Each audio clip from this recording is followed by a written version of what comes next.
Millennium Development Goals, more commonly known as MDGs. Really, these are targets through the United Nations process that all countries should come to a basic level of meeting these Millennium Goals, of course, set out in 2000.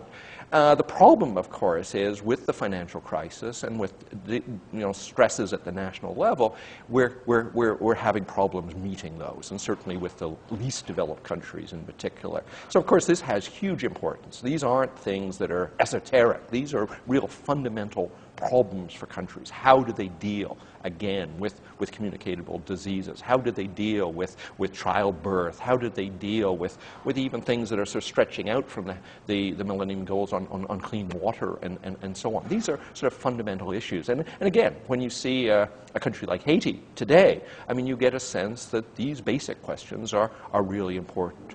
Where should we go? I mean, I think there's probably you want some sort of suggestions. I mean, the summit, in some ways, is a wonderful idea to bring, at least at the declaratory level, attention to that there has to be some sort of ratcheting up of attention to meet those. We're sort of at the halfway point in terms of the deliverables.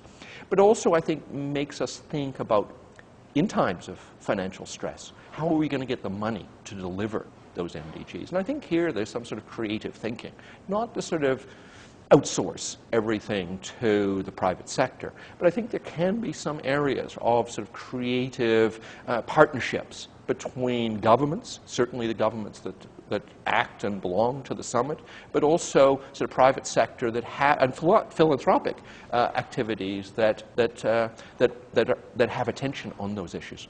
The basic statistic that I use, that sort of brings this out, is the financial clout of the Gates Foundation versus the WHO, the World Health Organization. And this, of course, has sort of the APEC foundational responsibilities for MDGs and certainly health issues.